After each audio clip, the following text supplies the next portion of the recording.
चलिए आइए मेरे प्यार प्यारे छात्र, आज का वीडियो खास होने वाले हैं।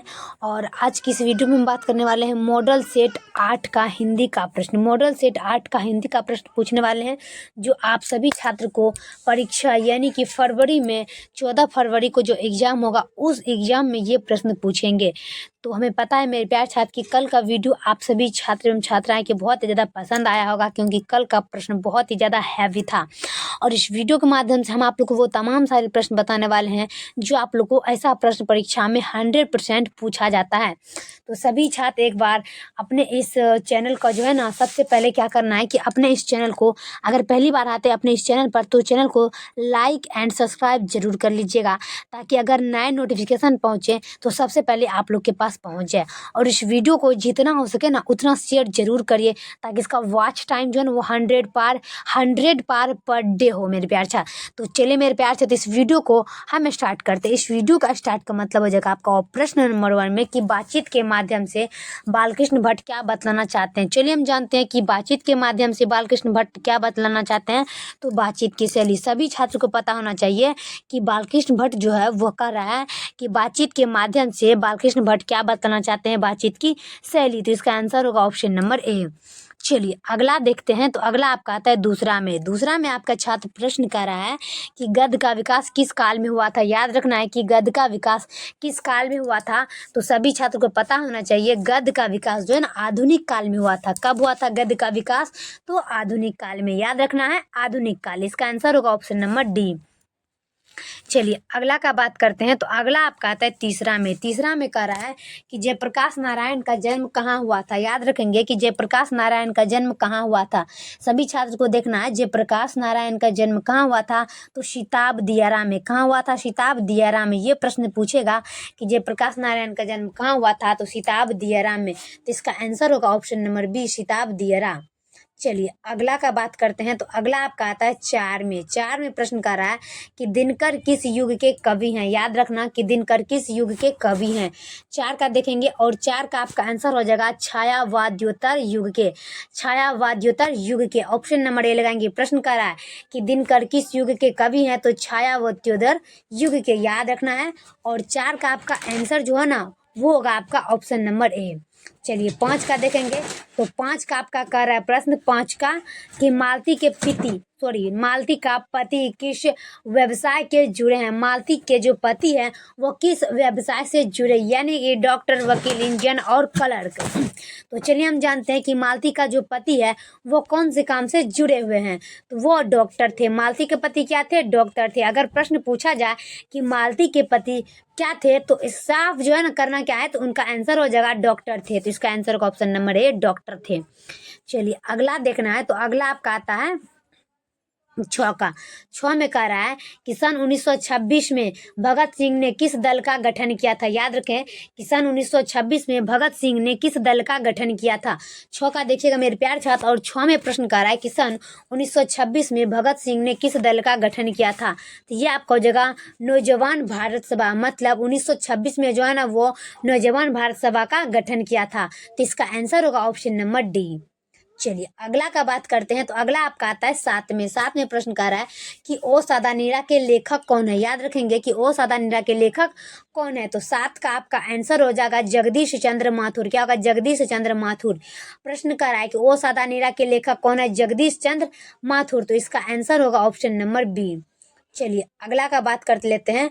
तो अगला आपका आ जाता है 8 नंबर में। 8 में कह रहा है प्रश्न कि नामवर सिंह किस त्रैमासिक पत्रिका के संपादक रहे हैं। कि नामवर सिंह किस त्रैमासिक पत्रिका के संपादक रहे हैं। 8 का देखिएगा। और 8 का आपका आंसर हो जाएगा आलोचना। प्रश्न कर रहा है कि नामवर सिंह किस त्रैमासिक पत्रिका के संपादक रहे हैं। तो आलोचना। इसका आंसर होगा ऑप्शन नंबर ए, आलोचना। चलिए अगला का बात करते हैं। तो अगला आपका आता है 9 में क्या कर रहा है कि तिरिच किसका पर्याय बनकर उभरा है। तिरिच किसका पर्याय बनकर उभरा है। सभी छात्र देखिएगा कि तिरिच किसका पर्याय बनकर उभरा है। मेरे प्यारे छात्र प्रश्न हमेशा याद रखना है, ताकि आंसर में बिल्कुल भी दिक्कत ना हो। तो 9 का आपका हो जाएगा आतंक का। क्या होगा? आतंक का। तो इसका आंसर होगा ऑप्शन नंबर ए, आतंक का। चलिए अगला देख लेते हैं। अगला आपका आता है 10 में। 10 में कह रहा है कि शिक्षा, शिक्षा पाठ के रचयिता कौन है? शिक्षा पाठ के रचयिता कौन है? 10 का हो जाएगा शिक्षा पाठ के रचयिता ज्येष्ठ कृष्णमूर्ति। ज्येष्ठ कृष्णमूर्ति शिक्षा पाठ के रचयिता कौन हो जाएगा मेरे प्यारे छात्र? तो ज्येष्ठ कृष्णमूर्ति, याद रखेंगे ज्येष्ठ कृष्णमूर्ति। इसका ऑप्शन नंबर डी। चलिए अगला देखते हैं। अगला आपका आता है 11 में। 11 में कह रहा है कि जैसी की काव्य की भाषा कौन सी थी? जैसी की काव्य की भाषा कौन सी थी? याद रखेंगे 11 का। 11 में कह रहा प्रश्न कि जैसी के काव्य की भाषा कौन सी थी? तो 11 का आपका आंसर हो जाएगा अवधि। क्या होगा? अवधि। प्रश्न कह रहा है कि जैसी का जो काव्य है वो कौन सी भाषा में है? तो वो अवधि भाषा में है। तो इसका आंसर होगा ऑप्शन नंबर डी। चलिए अगला देखेंगे। अगला आपका आता है 12 में। 12 में कह रहा है कि सूरदास के दीघा गुरु कौन थे? सूरदास के दीघा गुरु कौन थे? 12 का देखना है। तो सूरदास को जो है ना वल्लभ भाई चार्य, सूरदास के दीघा गुरु कौन थे? तो वल्लभ भाई चार्य। तो इसका आंसर होगा ऑप्शन नंबर सी, वल्लभ भाई चार्य। चलिए अगला देखेंगे। अगला क्या कर रहा है? चलिए अगला देख लेते हैं 13 नंबर में।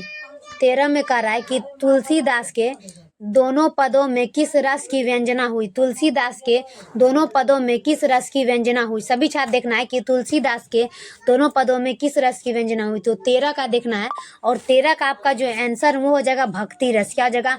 भक्ति रस। ऑप्शन नंबर ए लगाएंगे हम, भक्ति रस।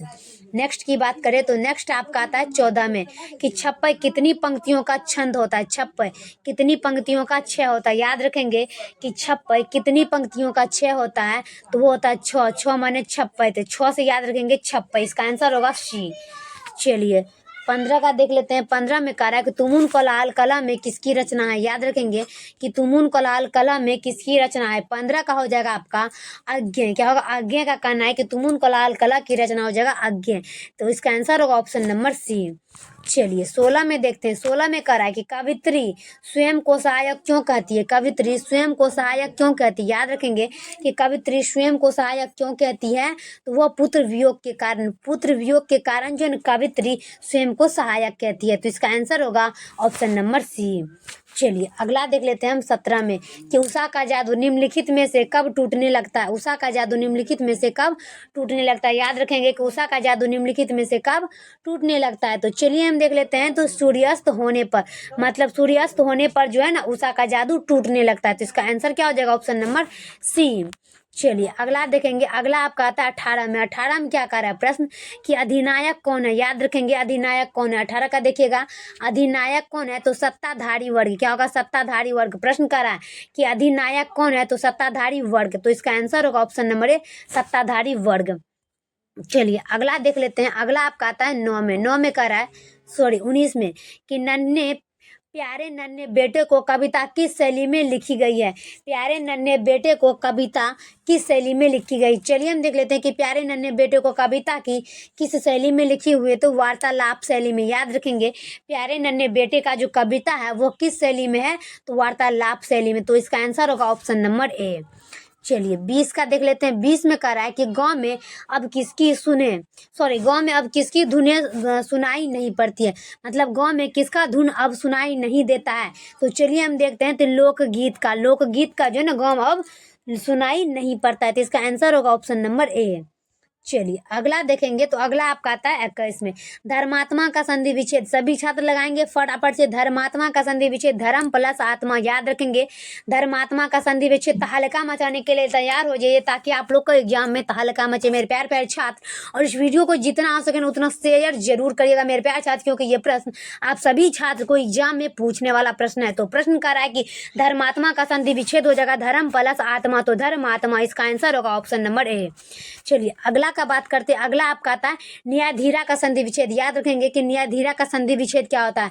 तो न्यायधीरा का संधि विच्छेद हो जाता है न्याय प्लस धीरा। क्या होगा? न्याय प्लस धीरा। तो इसका आंसर होगा ऑप्शन नंबर बी। क्या होगा? ऑप्शन नंबर बी, न्यायधीरा। नेक्स्ट की बात करें तो नेक्स्ट आपका आता है 23 में कि पंचानन का संधि विच्छेद क्या है? याद रखेंगे पंचानन का संधि विच्छेद। तो पंचानन का संधि विच्छेद हो जाएगा पंच प्लस आनन। क्या होगा? पंच प्लस आनन। प्रश्न कर रहा है कि पंचानन का संधि विच्छेद क्या होगा? तो पंच प्लस आनन। इसका आंसर होगा ऑप्शन नंबर सी, पंच प्लस आनन पंचानन। चलिए अगला का बात करते हैं 24 में।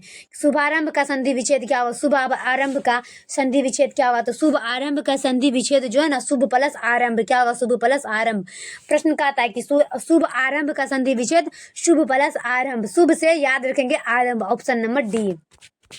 चलिए 25 का कि नमस्कार का संधि विच्छेद करें, नमः प्लस कस्कार। नमस्कार का क्या हो जाएगा? नमः प्लस कार, नमस्कार। याद रखेंगे नमस्कार का संधि विच्छेद नमः प्लस कार, नमस्कार, ऑप्शन नंबर ए। चलिए अगला देख लेंगे हम 26 का कि बेइज्जत में कौन सा उपसर्ग है? चलिए हम देख लेते हैं बे। हमें तो ज्ञात है कि बेइज्जत में जो है ना बे उपसर्ग है, क्या होगा? बे। याद रखेंगे कि हमें बेइज्जत में कौन सा उपसर्ग लेना है? बे। मतलब पहला जो अंक होता है ना, पहला शब्द, वही होता है उपसर्ग का मतलब। तो बेइज्जत में हो जाएगा आपका बे शब्द, जिसका आंसर होगा ऑप्शन नंबर बी। चलिए अगला देखेंगे हम गैर हाजिरी में कौन सा उपसर्ग है? तो गैर। सीधी सी बात है मेरे प्यार छात्र की गैर हाजिरी में कौन सा उपसर्ग है? तो गैर। याद रखेंगे गैर हाजिरी में कौन सा उपसर्ग है? गैर। तो इसका आंसर होगा ऑप्शन नंबर ए। चलिए 28 का देखेंगे कि उठुल्लू में कौन सा प्रत्यय है? याद रखेंगे उठुल्लू में कौन सा प्रत्यय है? उठुल्लू में है लू प्रत्यय। लास्ट वाला देखेंगे उठुल्लू में कौन सा प्रत्यय है? लू प्रत्यय। याद रखेंगे लू प्रत्यय है उठुल्लू में। तो इसका आंसर होगा ऑप्शन नंबर बी। चलिए आखिरी प्रश्न से थोड़ा आगे पीछे हैं कि हंसोड़ में कौन सा प्रत्यय? हंसोड़ में ओड़ प्रत्यय होगा क्या मेरे प्यारे छात्र? कमेंट में लगाएंगे कि हंसोड़ में होगा ओड़ प्रत्यय। क्या होगा? ओड़ प्रत्यय सत। तो चलिए हंसोड़ में क्या होगा? ओड़ प्रत्यय सत। तो इसका आंसर होगा ऑप्शन नंबर ए। लास्ट और आखिरी प्रश्न देखेंगे हम 30 का कि गगनचुंबी में कौन सा समास है? गगनचुंबी। याद रखेंगे गगनचुंबी में तत्पुरुष समास। कह रहा है प्रश्न कि गगनचुंबी में कौन सा समास है? तो तत्पुरुष समास। सभी छात्र याद रखेंगे कि गगनचुंबी में कौन सा समास है? तत्पुरुष समास। तो इसका आंसर होगा ऑप्शन नंबर बी। तो फाइनली मेरे प्यार छात्र ये वीडियो आप लोग को कैसा लगता है तो आप लोग हमें कमेंट में जरूर बताएं मेरे प्यार छात्र, ताकि ये वीडियो आप सभी छात्र के लिए नए नए वीडियो लेके आए। तब तक के लिए हम नेक्स्ट वीडियो में मिलते हैं। जय हिंद, जय भारत।